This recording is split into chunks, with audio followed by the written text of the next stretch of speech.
Olá, você assiste a partir de agora mais uma edição do Programa Especial Anuário do Ceará 2018-2019. Esta é mais uma plataforma do Anuário, além da versão impressa e também da web, que você já sabe, está no www.anuariodoceará.com.br. A gente discute aqui na TV O Povo com personagens, com autoridades, enfim, com quem tem alguma relação com os conteúdos do Anuário. E hoje eu recebo aqui no estúdio o secretário do Planejamento e Gestão do Estado, Maia Júnior. Pela mesa dele, antes de chegar ao martelo do governador, passam os assuntos mais importantes do governo cearense, em todas as áreas. E alguns desses temas, por exemplo, são a eficiência da máquina pública e a reforma da Previdência, sem contar o Ceará 2050.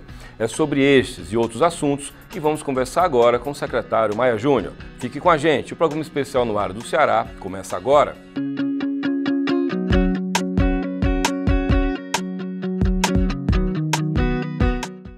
O déficit da Previdência no Ceará chegará ao final deste ano em 1,6 bilhão de reais. No ano que vem, 1,8 bilhão. E vai crescendo. Quando chegar 2024, poderá estar, em termos de explosão, na casa de 4 bilhões de reais. Mas isso se não forem alteradas as regras para a aposentadoria dos servidores estaduais.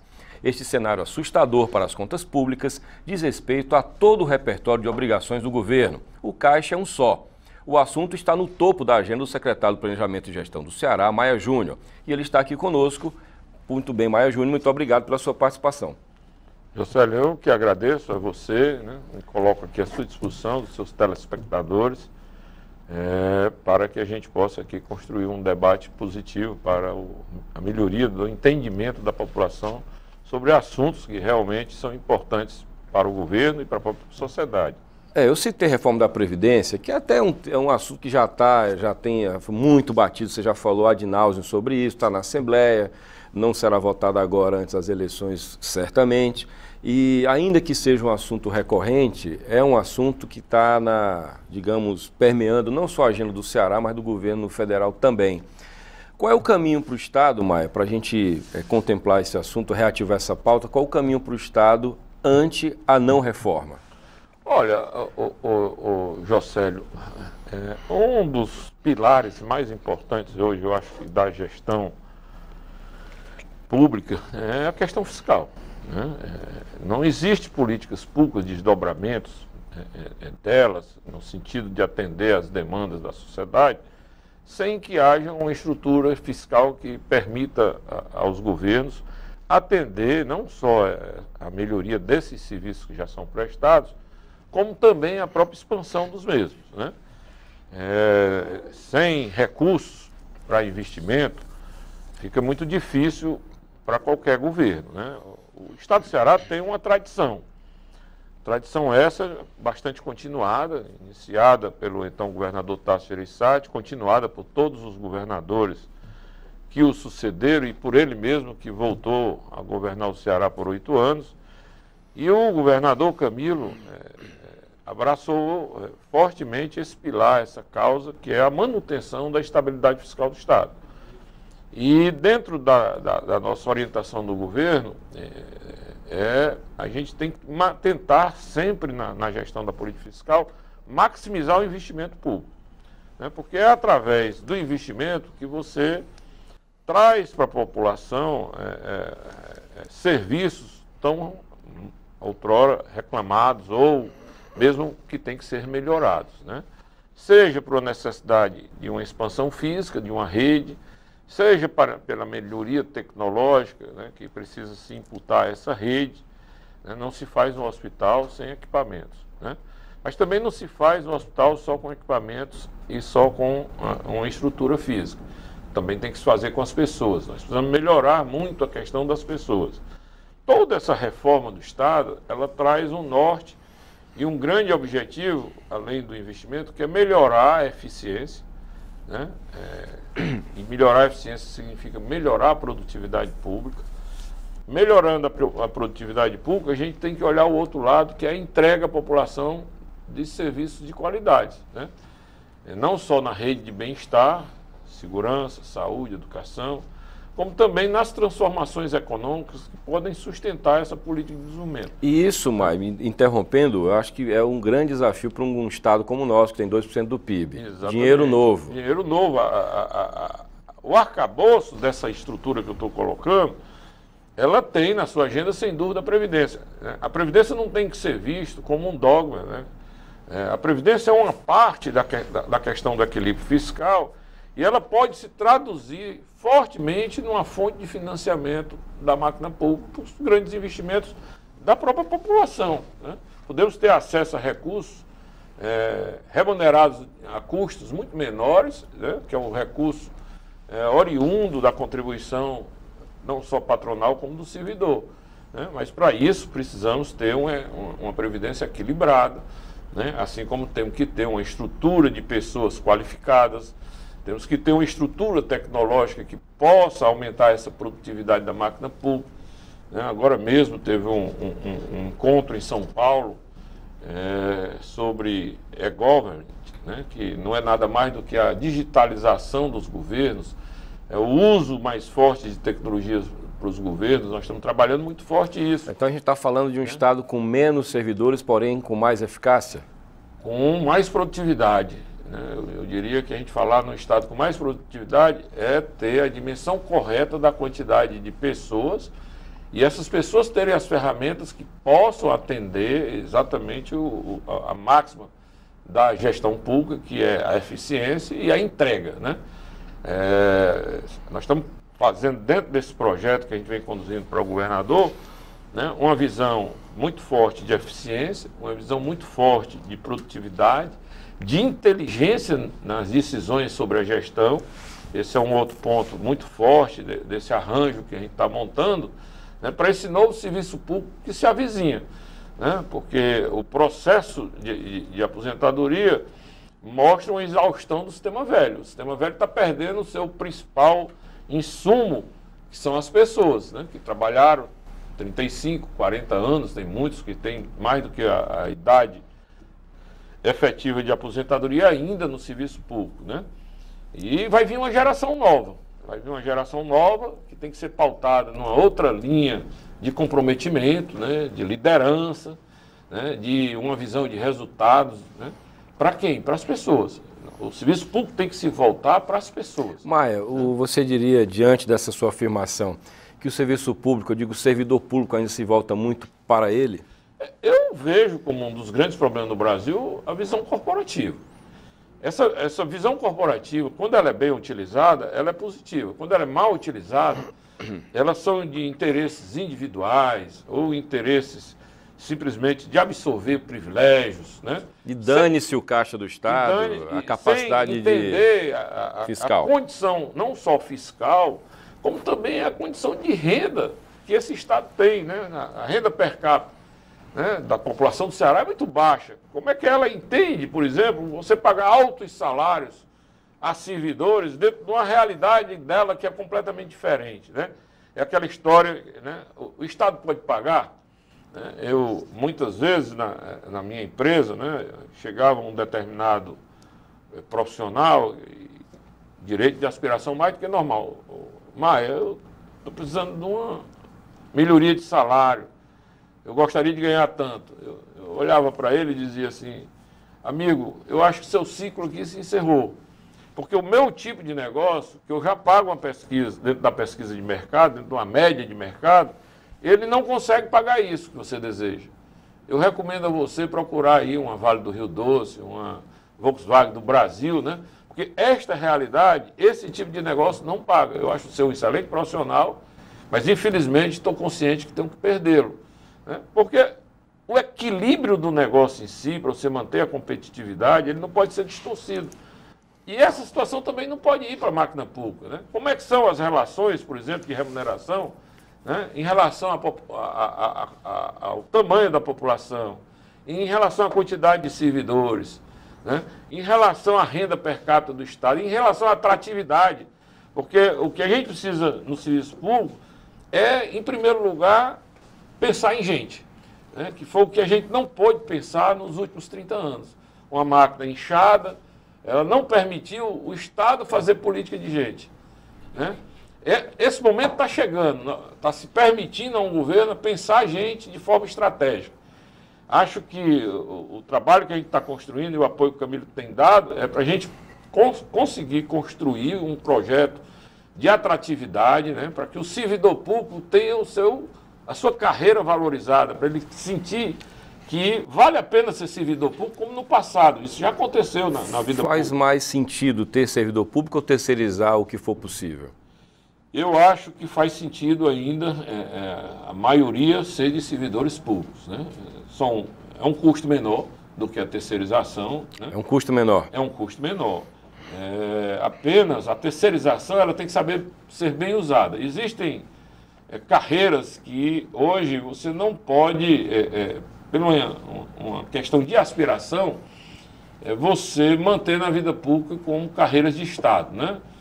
Um motorista, ele não quer dizer que é condenado hoje a ser motorista a vida inteira, né? Mas se ele faz um concurso para motorista no Estado, ele tem que ser motorista a vida inteira. E ele tem outras aspirações, né? De se qualificar, de buscar outros status de carreiras, né? Que possa lhe preencher, né? Profissionalmente, lhe motivar, lhe comprometer. Né? Então, algumas carreiras a gente tem que avaliar bem. Outra coisa que eu acho que o serviço público não sabe usar, ô José, a terceirização é as sazonalidades, tá certo? Eu vou pegar aqui um exemplo claro, né? De março até mais ou menos maio, junho, a população de acesso aos hospitais, às policlínicas, aos postos de saúde, ela cresce. Ela cresce por um ciclo, né, climático, né, que afeta as arboviroses. E aí a demanda, né, por serviço de saúde aumenta muito.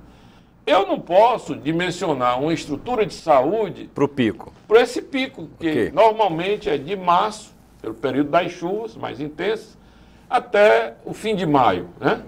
A demanda nos hospitais cresce muito. Né?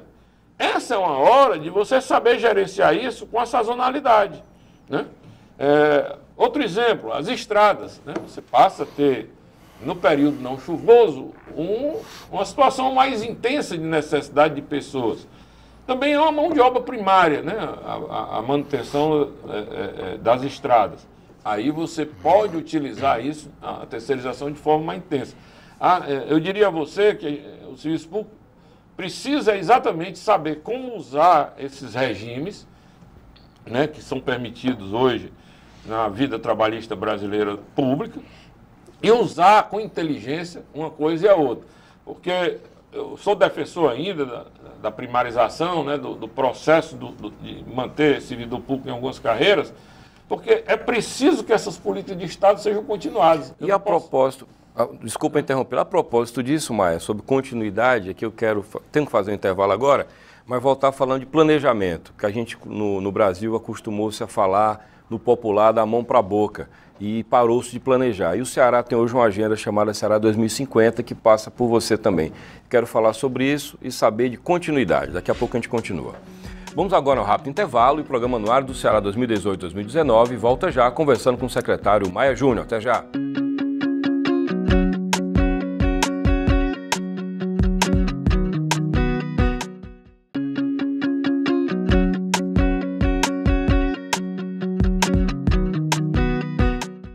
Estamos de volta com o programa especial anuário do Ceará 2018-2019, conversando hoje com o secretário do Planejamento e Gestão do Estado, Maia Júnior. Maia, deixei no ar uma questão. O Ceará está incluído nesse comportamento, passou a atuar nos últimos anos. A máquina pública meio que, como se diz no popular, da mão para a boca. Você não vê políticas, planejamento, enfim, perdeu-se a agenda do planejamento. Fortaleza, por exemplo, deixou de ter um Instituto de Planejamento há algum tempo, voltou a ter recentemente. E aí, o Ceará 2050 é um projeto que se propõe a abrir aí um leque de linhas de planejamento, assim como Fortaleza também fez o Fortaleza 2040. Em que medida o Ceará 2050 é um projeto que vai além do governo atual? Em que medida é uma agenda de Estado e não de uma gestão? Bem, Rosélio, você levantou uma questão importante e que está começando a ter alguns movimentos, né, apesar de uma coisa muito importante do ponto de vista legislativo no setor público, que é a estrutura de planejamento que está criada. Né? Nós somos obrigados a fazer a cada 4 anos um planejamento plurianual, temos que fazer avaliações anuais desse planejamento, Nós temos que preparar as premissas, né, para a Assembleia aprovar, que é a LDO, a Lei de Diretrizes Orçamentárias. Nós temos que preparar a lei do orçamento público, nós temos que transformar essa lei do orçamento público numa ação executiva, né? Mas para você elaborar tudo isso, você tem que pensar, você tem que formular políticas públicas, né? E você, sem pensar, sem aprofundar a discussão de políticas públicas, dificilmente você consegue planejar, né? Eu preciso ter uma avaliação, um diagnóstico muito bem apropriado, né, de que políticas públicas estão precisando de uma intervenção, de uma priorização. O que é mais importante, por exemplo, no próximo governo? É a segurança pública, né, ou é a infraestrutura?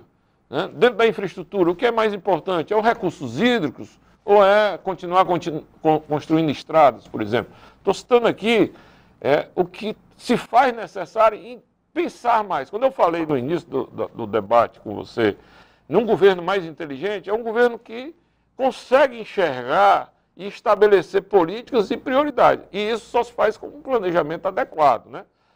E aí tem hoje, no Ceará, essa efervescência, né? O governador Camilo tem colocado sempre, né, a necessidade de se voltar a falar a palavra planejamento, planejar, né? Isso nós estamos procurando, esse fundamento, a gente reaculturar dentro do Estado. Para pensar isso, a gente precisa ter um instrumento de excelência, que tenha uma base de dados, que acompanhe o desenvolvimento dessas políticas públicas, né, que acompanhe esses resultados, porque, assim como na vida privada, muitas vezes o acionista decide uma série de investimentos em negócio e há uma frustração, porque o resultado não vem.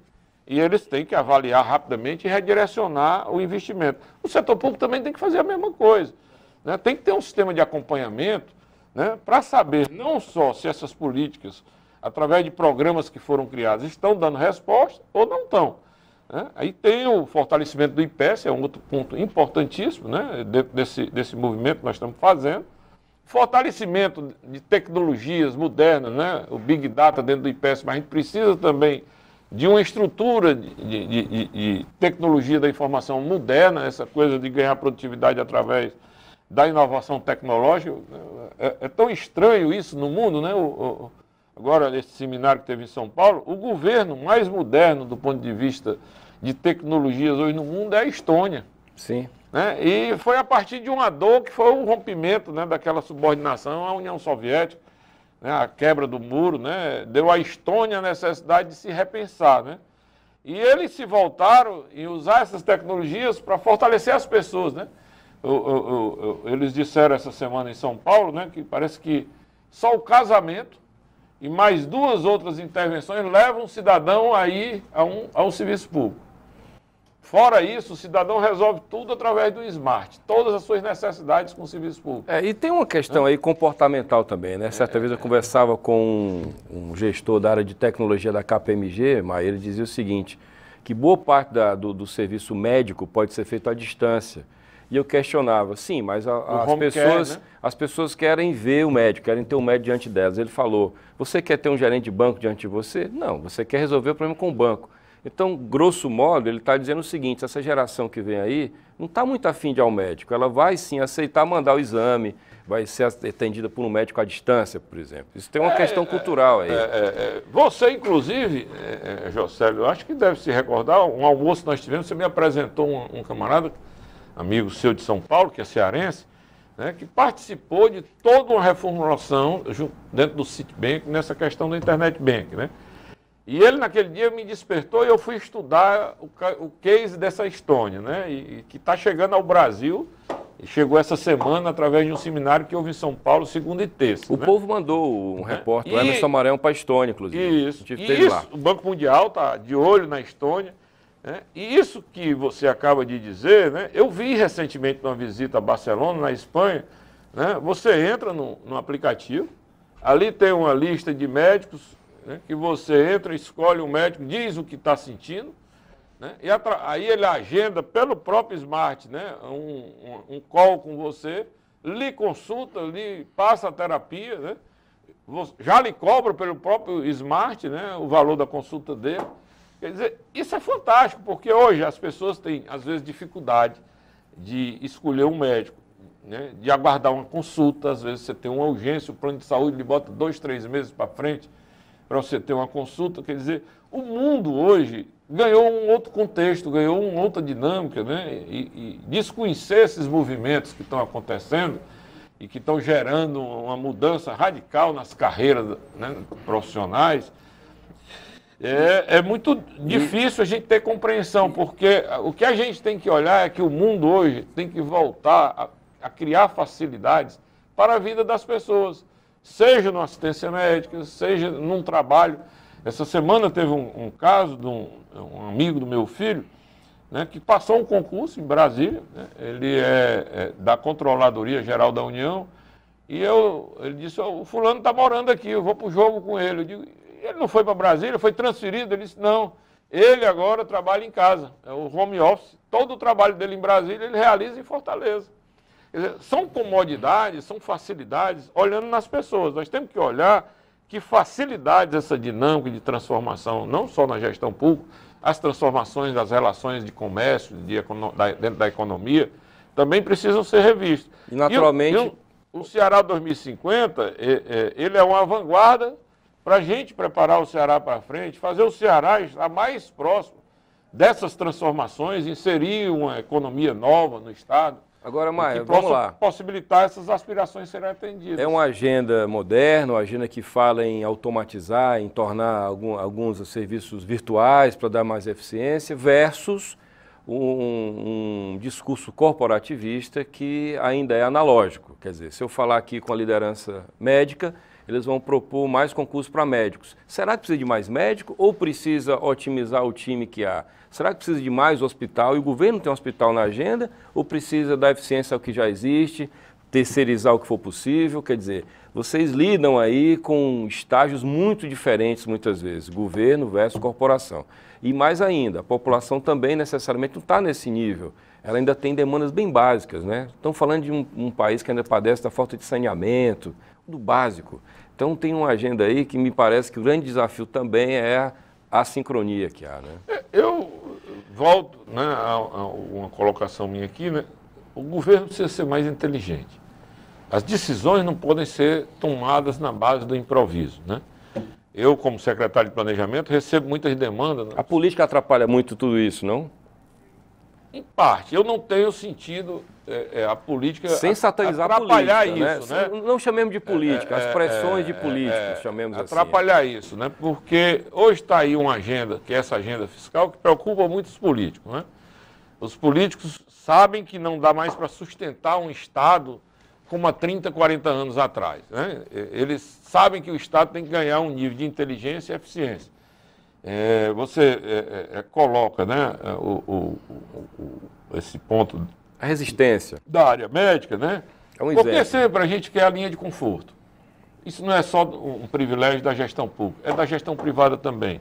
Todo gestor quer trabalhar na zona de conforto, né? É muito mais fácil um secretário de saúde dizer que não atende bem a população porque falta mais médico, ao invés de fazer com que esses médicos que tenham mais produtividade e ele enxergue que não é necessário mais médico, ou que ele tenha deficiências e que possam ser supridas, né? Não só através de tecnologias, como você colocou, né? Eu cito um exemplo que eu disse ao governador Camilo. Camilo, você está sabendo que esse projeto que a Comissão de Parceria Público-Privada no Estado acabou de conceber, que a gente chama de deshospitalização, é a mesma coisa sem botar um centavo para construir um novo hospital de 200 leitos? Ele disse, como? Como é que é isso? Que você vai disponibilizar um hospital de 200 leitos sem eu botar um tostão? E o governador, nós vamos fazer uma concessão, dar um privado para criar uma estrutura de leitos disponíveis ao Estado para que a gente tire dos hospitais públicos aqueles doentes, né, que têm aí anos, né, ocupando um leito, mas que já não têm grandes resultados no tratamento de terapia que estão fazendo, né? Então, na medida que eu aumento a rotatividade dos leitos públicos, tirando essas pessoas e colocando num leito que eles possam permanecer ali, ser bem atendido, ser bem assistido, não só pela estrutura médica, mas pela própria família, né, ter o carinho, né, da proximidade da família, sair daquele leito frio de um hospital e eu vou possibilitar ao leito frio do hospital ganhar uma rotatividade para outros doentes que estão na fila e que precisam também do leito, né? Então, esse é um processo, né? Um outro processo que diminuiria muito de inteligência é o que você falou, a história do home care, né? A gente ter um processo de acompanhamento e monitoramento individual dos pacientes, né? E tratá-los em casa, num sistema de acompanhamento. A Europa faz hoje muito bem isso. E me permita fazer uma outra provocação. Se a gente fosse mais duro na repressão aos maus motociclistas, por exemplo, a gente certamente iria ter muito mais leito disponível. Por incrível que pareça, né, com as tecnologias, com as melhorias de processos de gestão, Josélio, a gente provavelmente vai chegar a uma conclusão que hoje ela é física, mais escolas, mais salas de aula, mais hospitais, mais leitos, mais cadeias. Né? A gente já vai chegar à conclusão que essas estruturas, como foi no sistema bancário, usando outras tecnologias, elas não vão precisar de tanta área física, né? A gente vai trabalhar provavelmente com até menos hospitais no futuro do que a gente trabalha hoje. Maia, eu gostaria de continuar nessa pauta porque ela rende muita conversa, mas infelizmente o tempo acabou. Agradeço muito a sua participação, a gente consegue tratar de poucos pontos da agenda que é tão grande. Agradeço a sua presença, agradeço o apoio do IPES na parceria com o Anuário no ICGM, que é um índice que mede a eficiência de prefeituras, né, que a gente não tratou aqui, mas diz muito respeito à qualidade de vida das pessoas também. Muito obrigado, então, Maia. Eu que agradeço, José. Bom, eu conversei com o secretário do Planejamento e Gestão do Ceará, Maia Júnior. O programa especial anuário do Ceará 2018-2019 fica por aqui. Lembrando que você pode ter acesso aos dados mais importantes do nosso estado também pela internet, no www.anuariodoceará.com.br. Agradeço Maia Júnior e agradeço a você que acompanhou, que assistiu a mais uma edição do nosso programa. Até a próxima edição. Tchau!